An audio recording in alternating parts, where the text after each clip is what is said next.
Queridos amigos, estamos a celebrar este domingo da Divina Misericórdia e esta leitura centra-se num episódio fundamental para percebermos a misericórdia de Deus, para entendermos como é que Deus nos ama e como é que a misericórdia é este sinal sublime do amor de Deus.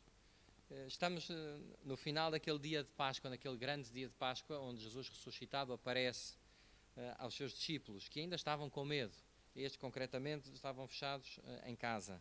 Estavam reunidos, menos Tomé, como veremos. E Jesus, a primeira coisa que diz, a paz esteja convosco.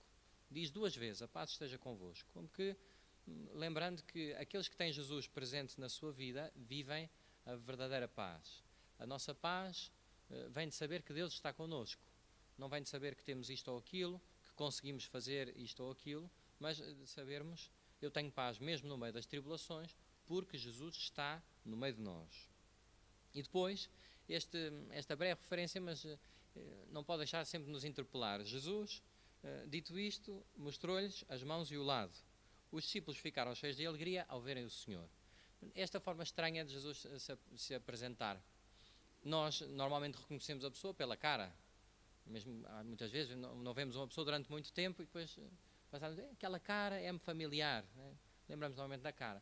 E os discípulos não reconhecem Jesus pelo não se fala aqui da cara. Viram a cara de Jesus, viram Jesus e ficaram cheios de alegria. Mas olharam para as chagas de Jesus e reconheceram o Senhor.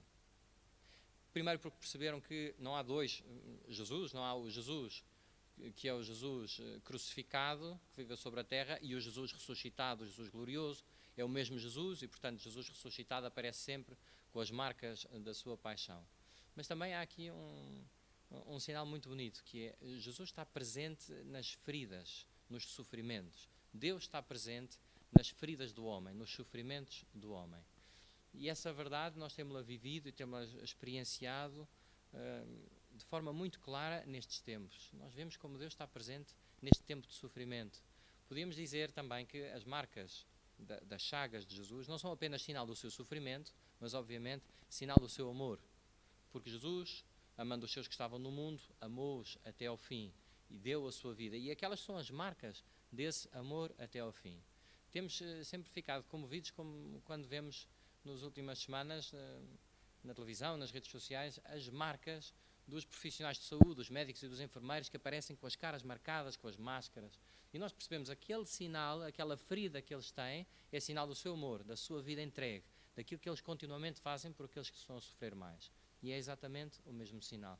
Podemos dizer, aquelas são chagas daquelas pessoas que se deixam crucificar com Cristo, porque sabem que esse caminho da entrega da vida, do serviço aos outros, do amor, é a nossa vocação, é a nossa alegria, é a nossa paz. Assim, reconheceremos aqueles que dão a vida pelas marcas da sua paixão. Outra passagem que diz aqueles que não estão preparados quando se encontrarem com Deus, o Senhor, aqueles que não foram prudentes, que não amaram a Deus na sua vida, o Senhor diz, em verdade vos digo, não vos conheço. Como é que o Senhor nos vai conhecer quando chegarmos ao dia do nosso julgamento? Bem, eu penso que é da mesma maneira que os discípulos reconheceram o Senhor. Chegamos e mostramos ao Senhor as marcas da nossa paixão. Significa aquilo que nós fizemos por amor aos outros. Não apenas o que nós sofremos só pelo sofrimento, mas o Senhor, como dizia São João da Cruz, ao entardecer da vida, sereis julgados pelo amor. E o amor manifesta-se nas obras de misericórdia para com os outros.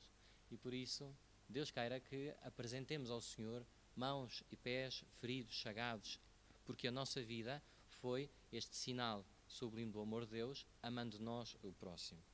E depois disto, de mostrar e dizer a paz seja convosco e mostrar as suas chagas, o Senhor Jesus faz este gesto, sopra sobre eles e depois diz, recebei o Espírito Santo, àqueles a quem perdoar os seus pecados, ser-lhes são perdoados, àqueles a quem os retiverdes, ser-lhes são retidos. Este sopro transporta-nos para o início da criação, como Deus cria o homem, soprando e insuflando ar nas suas narinas, sinal do seu Espírito, que nos dá vida, que nos anima, que nos dá uma alma, que faz nós seres espirituais. Porquê?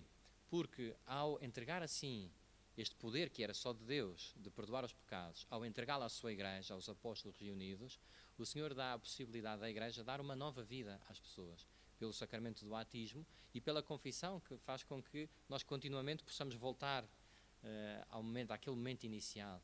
porque a confissão apaga os nossos pecados. E, portanto, o Senhor sopra sobre cada um de nós, dá-nos o Espírito Santo, perdoa os nossos pecados.